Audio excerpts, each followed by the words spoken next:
My mom texted me, "Don't call or come over again." "We're done," I simply replied. "Okay." A few hours later, my phone wouldn't stop buzzing. Dozens of missed calls and frantic messages from her. I'm Jennifer Hayes, 35, an interior designer who carved my own path in Tulsa, Oklahoma. My life flipped upside down one Tuesday night when my phone buzzed with a text from Mom that froze me in place. "Don't call or come over. We're done." Those words hit like a blade, sharp and cold, slicing through years of devotion, money, time, a heart, all poured into my family. I didn't cry. I didn't beg. My fingers hovered over the keyboard, trembling with a mix of hurt and defiance before I typed back, "Got it." 2 words, final as a slammed door. I'd spent years covering Mom's medical bills, bailing out my brother Brandon's debts, keeping their restaurants afloat, only to be cast out like I was nothing. The odd one out, always, the one who dared to chase design over their sacred family business. That text was their line in the sand, and I wasn't crossing it to chase them anymore. By midnight, my phone was a war zone. Missed calls, voicemails, texts flooding in.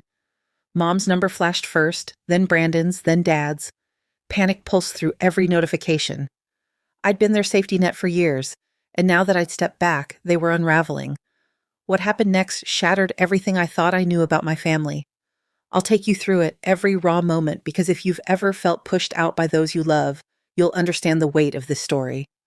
Growing up in Tulsa, we were the picture of the American dream, or so it seemed. Dad ran a chain of restaurants, a local legend who turned a greasy spoon into an empire. Mom, once a banker, gave it all up to manage our home and soften Dad's sharp edges. Brandon, 4 years younger, was their golden boy, the heir to their legacy. Then there was me, Jennifer, the misfit dreaming of colors and spaces, not menus and margins. Dad's voice boomed at dinner, heavy with expectation. "The restaurants are our future, Jennifer." But I wasn't drawn to the clatter of plates or the chaos of a kitchen. I wanted to craft homes, offices, places where people felt alive. In high school, I'd sketch floor plans in the margins of my notebooks, imagining sleek lofts and cozy dens. When I told Dad I wanted to study interior design, his laugh cut deep.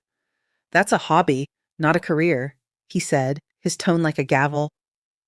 Mom stayed silent, her eyes avoiding mine, already picking her side. At 17, I got into a top art school in Chicago. The acceptance letter felt like a golden ticket, but Dad's reaction crushed me. "If you're not joining the restaurants, you're on your own," he said, arms crossed, his voice final. Mom nodded, her silence louder than his words. Brandon, barely 13, smirked like he'd already won. I felt like a stranger in my own home, their favoritism a wall I couldn't climb. I worked 2 jobs, waitressing, tutoring, scraping by on scholarships and student loans. Late nights, endless shifts, my hands smelling of coffee and desperation. Dad never asked how I managed. Mom's occasional "I'm proud of you" rang hollow when she'd turn and fawn over Brandon's half-hearted attempts at the restaurants. One Christmas, home from college, I learned Brandon forgot to lock up a restaurant, leading to a break-in that cost thousands. Dad shrugged it off. He's learning, while I got a lecture for missing a family dinner to finish a design project. The divide grew, a chasm I couldn't bridge. Mom's warmth was reserved for Brandon, Dad's focus locked on him as the heir, no matter how little he cared. I'd call Mom on weekends, sharing sketches, hoping for connection, but her responses were curt, distracted. "Brandon's helping at the restaurant," she'd say, like it was a crown I could never wear. I wanted to scream, "What about me?" But I swallowed it, thinking one day they'd see my worth. By graduation, the rift was a canyon. I'd built a name in Tulsa designing boutique hotels and upscale homes, but at family gatherings, it was all about the restaurants.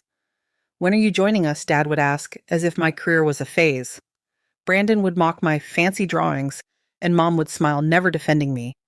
Their favoritism wasn't just a feeling, it was a fortress, and I was outside its walls. I threw myself into my work after art school. Chicago taught me to dream big, to turn spaces into stories. Back in Tulsa, I started small, revamping local cafes, making cramped diners feel like havens. At 27, I landed a big break. A boutique hotel chain hired me to redesign their lobbies across Oklahoma. Clean lines, warm textures, modern elegance. My designs turned heads. Soon, upscale restaurants and private homes called, and my name, Jennifer Hayes, popped up in design blogs. By 30, I was signing 6-figure contracts, Tulsa's go-to for luxury spaces. But home was another story. 5 years ago, Mom got sick, really sick. Her treatment cost a fortune, and Dad's restaurants were drowning in rising costs. Insurance barely scratched the surface. I didn't hesitate. I wired money for her hospital bills, specialists, meds. "We'll pay you back," Dad said. His voice clipped, but I knew better. Mom texted, "Thank you, Jennifer." But that was it. No calls, no real gratitude. It stung, but I told myself it was for her health, not their approval. Then there was Brandon. In his 20s, he started a food truck venture that crashed and burned, leaving him buried in debt. Dad called, all business. "Brandon needs help," like it was my duty. I sent $30,000 to clear his debts, another $20,000 for the restaurants. Brandon never said thank you. At a family barbecue, he bragged about turning things around himself, as if my money didn't exist. Dad clapped him on the back, proud, while I stood there, invisible. I kept giving. New restaurant equipment, a walk-in fridge, Mom's specialist trips to Dallas. Each time I hoped they'd see me, not just my bank account. But at dinners, it was always about Brandon's potential, Dad's plans, the restaurants. My work? Barely a footnote. Once, I showed Mom a magazine feature on my hotel designs, thinking she'd be proud. She glanced at it and said, "That's nice, but Brandon's working so hard at the restaurant." My chest tightened, but I forced a smile. The pattern ground me down. I'd call Mom craving connection, but she'd pivot to Brandon's latest scheme or Dad's stress. Dad only called when they needed cash. "The restaurant's short," he'd say, and I'd transfer funds, feeling like an ATM, not a daughter. Brandon acted entitled, saying, "You're doing well, so why not help out?" Like my years of grinding meant nothing. I was naive, thinking money would earn their respect. Every check I wrote, hundreds of thousands over the years, was me trying to bridge their gap. But they took it all, offering nothing back, not even a nod. The hurt piled up, quiet but heavy, and I started to wonder if I'd ever be enough. 5 years into my career, I pitched a bold idea: a sustainable design firm for eco-friendly hotels and restaurants. It wasn't just passion, it was backed by market research showing demand in Tulsa's hospitality scene. I needed capital to scale up and thought my family might finally see my vision. I prepared a presentation, cost breakdowns, projected returns, and invited them to our family home. Standing in the dining room, laptop open, I faced Dad's unreadable stare, Mom's averted eyes, Brandon's phone scrolling indifference. His wife, Tara, offered a small smile. I pitched with steady nerves. Sustainable materials could cut costs and attract eco-conscious clients. "This could put Tulsa on the map," I said. "I need $200,000. I'll pay it back with interest." Dad cut me off. "A pipe dream," he said, leaning forward. "Hotels want cheap, not experiments." Brandon snorted. "Sounds like a waste of money." "Stick to decorating houses." My face burned, but I showed data on client demand. Mom mumbled, "It sounds risky, Jennifer." "The restaurants are what we know." Her words hurt worse than Dad's. Tara spoke up. "I think it's innovative." But Brandon's glare silenced her. Dad waved it off. "We're not throwing money at this." "Brandon's working on a new restaurant location." Brandon smirked, like he'd won. I tried again, voice rising. "This isn't a handout. It's an investment. I've built my career from nothing." Dad shook his head. "You chose your path, Jennifer." "The family business comes first," Brandon added. "Maybe if you helped at the restaurants, we'd take you seriously." I'd given them hundreds of thousands, and they saw me as a kid with a sketchbook. My hands shook as I packed up.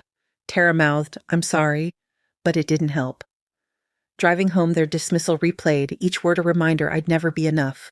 One evening, after a family dinner, I overheard something that changed everything. In the kitchen, grabbing my jacket, Tara pulled me aside, her voice a whisper. "Jennifer, Brandon's been taking money from the restaurants. Thousands. It's why they're struggling." My stomach dropped. She added, "I found receipts, hidden accounts. He's lying to your parents." Before I could respond, I heard Dad's voice from the dining room, talking to Mom. I crept closer, hidden by the doorway. "We need to finalize the will," he said. "Brandon's the only one keeping this family together." "Jennifer's off doing her own thing." "She doesn't care," Mom murmured. "She's given us so much, Stephen." Dad cut her off.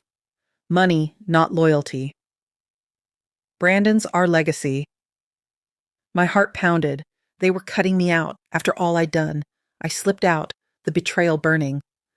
Brandon's theft explained the cash shortages I'd covered, yet they chose him. The next morning, Mom's text hit.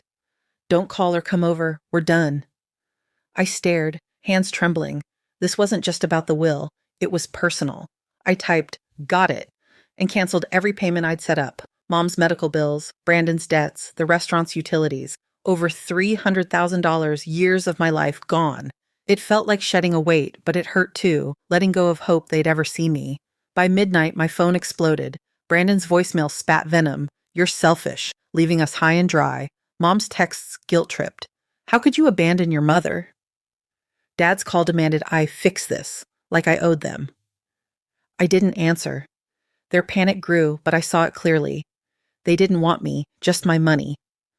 A week later, I met them at a Tulsa cafe, not to reconcile, but to close the door.